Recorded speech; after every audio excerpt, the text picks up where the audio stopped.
What is up, everybody, and welcome to Everything's Plastic. Today we're going to be taking a look at a Bandai Dragon Star series, and this is the Ultra Instinct Goku. This guy was pretty hard to find in our area. We had to resort to buying this one off Amazon, and just a little bit over retail, but at least we have him. So we'll start by getting a closer look at packaging. We have an awesome image of Goku on this side.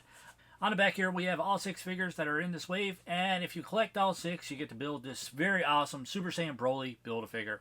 So we have Vegeta, Super Saiyan Gohan, Ultra Instinct Goku, Vegito, Future Trunks, and Goku Black. So a pretty awesome wave overall. On this side, we have another image of Ultra Instinct Goku. On the top here, we have Dragon Stars. On the bottom, we have your disclaimers, warnings, and all that juicy stuff.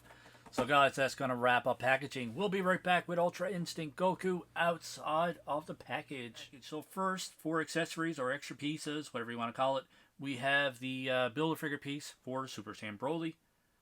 And we do have an extra hand, open hand as well for the Build-A-Figure. As for Ultra Instinct Goku, comes with 2 fisted hands in the package, and we get these 2 open hands as well, which are pretty standard for these Dragon Star series. Let's get down to Goku. And the hair on this one is a little bit rough. Like I mentioned in a lot of my reviews, I complain about the paint on these. Maybe it's where it's silver, it actually pops out a lot more. We see the little joint here, which that looks kind of rough. The overall paint application on the hair is a little bit rough as well. I usually complain about the little globs and stuff of paint, which is pretty common, unfortunately. But other than that, the hair looks decent. And we get down to the expression on his face. Obviously, Goku is not very impressed right now. His eyes are painted on nicely, and we do have the silver eyebrows as well. Then we get down to the body. This here is actually painted blue. This is plastic, and then we have a zipper piece down here. The little band going around his pants is painted. A little bit of missing paint here in between, and on the edges there, a little bit of missing paint too, but nothing too major. I'm not sure if it's going to pick up on camera or not, but this is a dark orange, and his legs are a different color plastic. So his legs are lighter, more dull, and up top here, its crotch area is a dark or shiny plastic. But we get down to the cuts, the tears in his pants here. The paint application on that is okay, a little bit messy in some places, and we have another tear in his pants down here as well. Paint application on the little string going around his boots is a little bit rough in some places, and we do have some blue paint kind of showing through here. So the overall paint application is a little bit rough. The sculpt is okay though. I do like the rips and tears in his pants. Obviously Goku is pretty shredded when it comes down to his physique. So that looks pretty decent. Very, very shiny. But sculpted nicely all the same. So we had a closer look, everybody. Let's go over articulation. So for his head, goes back this far, forward this far. Very restricted by his hair. You get very limited range of motion out of that. Obviously it spins all the way around. You get a little bit of range of motion out of the neck. Goes back and forth a little bit. More of a wiggle than any real movement. For his shoulders, it goes up this far. There is a drop down joint. You get a little bit of range of motion out of that, but you don't really gain a whole lot.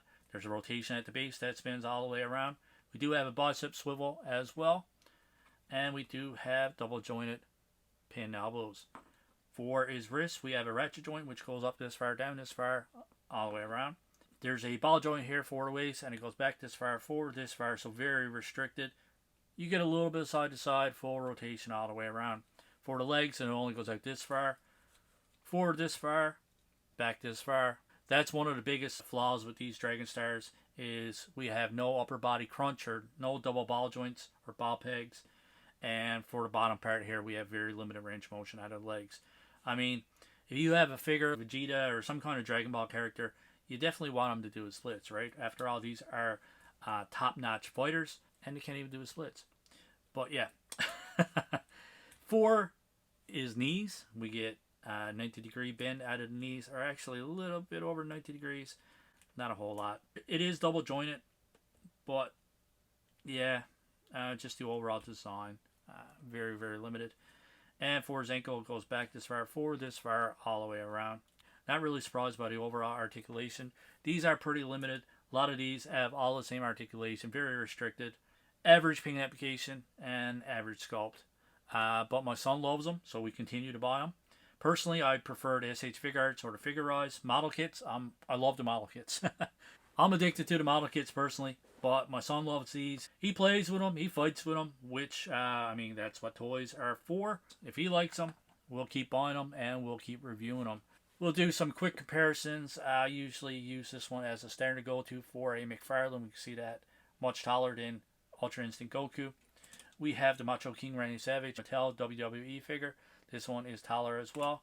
We have the Figure Rise Standard Super Saiyan 3 Goku, which is much taller than the Dragon Stars. And one of my favorite figures as well, we have the Marvel Legends Wolverine. And we can see that Ultra Instinct Goku is a little bit taller. His hair is obviously a lot taller, spiky, and cool. Man, look at the face on this one. Ooh, yeah, love it. Alright, so that's going to wrap up our unboxing and figure review for the Ultra Instinct Goku.